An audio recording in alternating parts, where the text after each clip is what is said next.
조계사는 서울시 종로구 우정국로 55로 찾아가시면 되는데요. 서울에 살고 계신 분들이라면 조계사가 어디에 있는지 대부분 알고 계실 테지만 실제로 조계사에 가보신 분은 많지 않으실 겁니다. 게다가 조계사가 가을이 되면 이렇게 아름다운 공간으로 변한다는 사실을 알고 계신 분들은 많이 안 계실 거예요. 사실 저도 조계사는 버스 타고 왔다 갔다 하면서 많이 보기도 했고요. 사실 도심 속에 있는 사찰이라서 그렇게 볼거리가 많을 거라고는 생각하지 못했는데요. 실제로 가보면 핑크뮬리며 억새며 국화며 이렇게 다양한 꽃들이 구독자님들을 기다리고 있을 겁니다. 조계사에 대해서 간단히 소개해드리면 조계사는 1910년에 각황사라는 이름으로 창건되었다가 1937년에 각황사를 지금의 현재의 조계사 자리로 이전을 하면서 태고사라는 이름으로 창건을 했습니다. 광복 이후에 일제잔재를 몰아내고자 조계사로 이름을 바꿔가지고 현재로 이루고 있고요. 조계사 총본산으로 역할을 하고 있습니다. 조계사는 10월에 방문하시는 걸 추천해드리는데요. 10월이면 조계사 국화향기 나눔전이라고 해가지고 이 국화꽃으로 조형물을 만들어가지고 전시를 하는데요. 제가 갔을 때는 둘리하고 저팔계같이 제가 어렸을 적에 좋아하던 캐릭터들이 많이 있었습니다. 수북하게 모여있는 국화꽃 보면서 사진 찍기도 좋고요. 가을가을한 느낌 주는 이 억선한 핑크뮬리도 아름답게 조성이 되어 있어서 예쁜 꽃밭에서 사진 찍는 재미도 좋습니다. 이 조계사 같은 경우는 종강역 2번 출구에서 멀지 않으니까요. 대중교통으로 이동하시는 걸 추천해드립니다. 가을에 가볼 만한 수도권 여행지를 찾고 계신다면 가을을 제대로 느낄 수 있는 조계사에도 꼭 가보시기 바랍니다. 다음으로 소개해드릴 가을에 가볼 만한 수도권 여행지 두 번째는 연천 뎁사리공원입니다.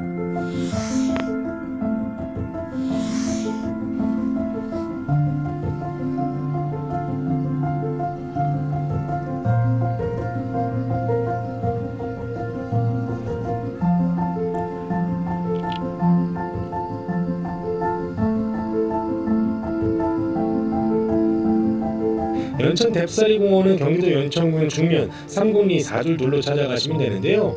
입장료는 없습니다. 연천 뎁사리공원은 연천 민통선 접경지역 임진강변에 있는 3공리 돌무지 무덤 앞에 대략 3만 제곱미터 규모로 조성된 꽃밭입니다. 주차장도 상당히 넓어가지고 이 주차장에 주차하시고 가시면 되는데요. 주차장에 화장실이 있긴 한데 장인 화장실에 갖춰져 있지 않다는 점 참고 부탁드립니다. 정식 명칭은 임진강 뎁사리공원인데요. 이름답게 몽글몽글한 이 뎁사리가 풍성하게 심어져 있습니다. 저는 9월 초에 방문해가지고 뎁사리가 초록색이었는데 이 녀석은 여름에는 녹색인데요. 가을에는 분홍색으로 물들면서 상당히 예쁜 색으로 변하는 귀여운 녀석입니다. 뎁사리뿐만이 아니라 길가에 끝없이 늘어서 있는 황화 코스모스가 오고 가는 길을 맞이해주고 있어서 걷는 기분이 아주 좋고요. 백일홍이나 천일홍, 칸나 이렇게 해가지고 상당히 다채로운 꽃들이 아주 장관을 이루고 있습니다. 연천 뎁사리공원은 개장한 지 얼마 안 됐는데 워낙에 아름다운 곳이다 보니까 사진작가분들이 아름아름 많이 방문하시는 곳입니다. 공원 중간중간에는 쉴 수 있는 공간도 있고요. 알록달록한 이 꽃들을 배경으로 사진 찍는 재미도 좋습니다. 제가 영상을 업로드하고 얼마 되지 않았을 때 보신다면 전에 소개해드렸던 연천 호루구루 해바라기 군락지하고 같이 방문하셔도 좋고요. 여유가 되신다면 조금 더 넘어가가지고 천원 고석정 꽃밭에 같이 가보셔도 좋은 곳입니다. 가을에 가볼 만한 수도권 여행지를 찾고 계신다면 연천 뎁사리공원에도 꼭 가보시기 바랍니다. 다음으로 소개해드릴 가을에 가볼 만한 수도권 여행지 세 번째는 덕수궁입니다.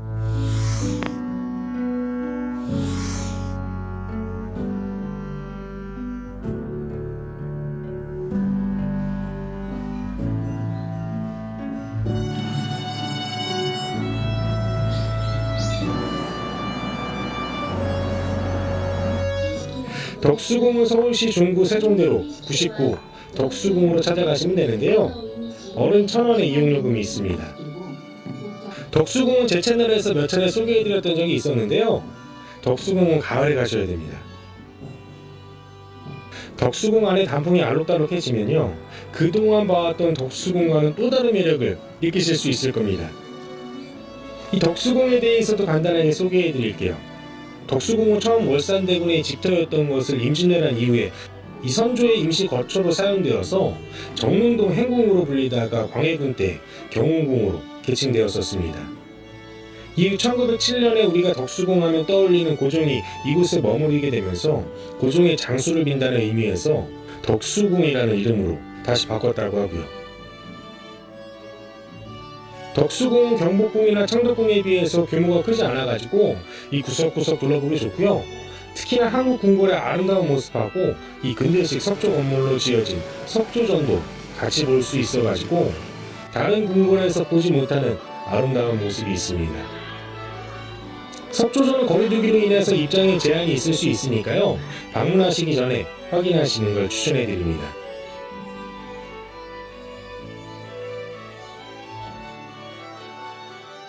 추가로 덕수궁 하면 빼놓을 수 없는 게 덕수궁 돌담이잖아요. 덕수궁 돌담 밑으로 노랗게 물들어있는 은행나무 잎을 밟으면서 천천히 산책하기도 좋고요. 덕수궁 돌담 뒤쪽으로 이렇게 들어가면요. 전에는 일반인 통행이 금지됐었던 돌담길이 2017년에 개방되어가지고 이 덕수궁을 오랜만에 가보시는 분들이라면 새롭게 개방된 덕수궁 돌담 뒤쪽까지 돌아보시는 걸 추천해드립니다. 가을에 가볼만한 수도권 여행지를 찾으신다면 덕수궁에 꼭 가보시기 바랍니다. 다음으로 소개해드릴 가을에 가볼만한 수도권 여행지 네 번째는 남산공원입니다.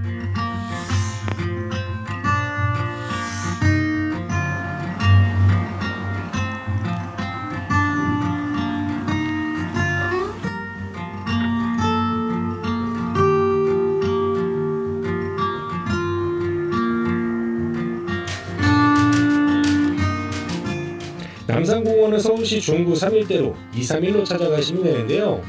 남산공원은 언제 가도 좋지만 역시나 알록달록한 단풍이 들었을 때 특히나 아름답지 않나 합니다. 남산공원은 서울의 중심에 있는 남산에 조성된 공원인데요. 남산 같은 경우는 해발 265m이고요. 원래 이름은 인경산이라고 불렀는데 태조가 도읍지를 개성해서 서울로 옮기면서 남산으로 지칭이 되었습니다. 저는 서울시청 남산 제1별관 쪽으로 올라가는데요. 이렇게 보이는 건물이 지금은 서울시청 남산 제1별관인데요. 전에는 그 무서웠다던 안기부가 있던 자리입니다. 시청 별관 건물은 이렇게 남산에 위치하고 있어가지고 봄이면 꽃 구경하고요. 가을이면 단풍 구경하면서 좋을 것 같더라고요. 남산공원에는 우리나라 역사적인 인물의 동상이 상당히 많은데요. 신흥무관학교를 설립한 이시영 선생의 동상이나 우리에게 너무나도 잘 알려진 이 백범 김구 선생의 동상, 그리고 안중근 선생의 동상도 볼 수 있습니다. 이 가을에 남산공원에 가면 알록달록한 단풍들도 볼 수 있는 것도 좋은데요.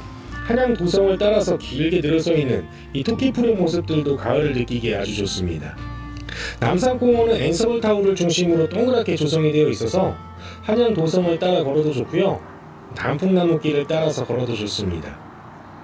가을에 가볼 만한 수도권 여행지를 찾으신다면 서울의 대표적인 여행지 남산공원에도 꼭 가보시기 바랍니다.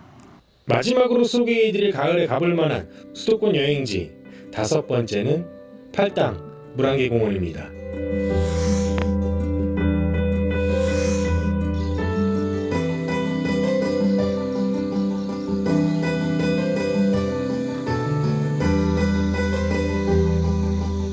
팔당 물안개공원은 경기도 광주시 남종면 귀여리 596으로 찾아가시면 되는데요. 입장료는 없습니다. 팔당 물안개공원은 원래 귀여리 섬이라고 불리던 곳이었는데 조금 더 이쁜 이름으로 부르자는 취지로 팔당 물안개공원으로 변경되었습니다. 내비게이션으로 팔당 물안개공원을 검색하면 주차장이 나오는데요. 원래는 그곳에서 귀여 보행교를 통해서 이 팔당 물안개공원으로 넘어가는데 지금 귀여 보행교가 공사 중이라서 통제되고 있습니다. 그래서 양평 쪽으로 대략 3분 정도 더 가면 작은 주차장이 하나 더 나오는데요. 이곳으로 가셔야 제가 소개해드릴 꽃단지를 보실 수 있습니다. 팔당 물안개공원은 산책로가 아주 잘 조성이 되어 있어서 이 주민분들이 아침 운동하는 곳으로 유명한데요. 가을이 되면 길게 늘어서 있는 코스모스 길이 아주 장관입니다. 그리고 제가 개인적으로 좋아하는 메타세카이아 길을 걷는 것도 아주 좋았고요. 지금은 끝물이겠지만 키 작은 해바라기밭도 아주 넓게 조성되어 있는 곳입니다. 큼직큼직한 강아지 풀들도 가을의 느낌을 물씬 풍겨주는데요. 산책하기 아주 좋은 곳입니다. 가을에 가볼 만한 수도권 여행지를 찾으신다면 팔당 물안개공원에도 꼭 가보시기 바랍니다. 이렇게 해서 가을에 가볼 만한 수도권 여행지 5곳에 대해서 소개해드렸는데 어떠셨나요? 내용이 괜찮았으면 좋아요와 구독하기 그리고 알람 설정까지 부탁드립니다. 빵이네가 구독자님들의 안전한 캠핑하고요 즐거운 여행을 응원합니다. 빵이네 캠핑과 여행은 계속됩니다. 감사합니다.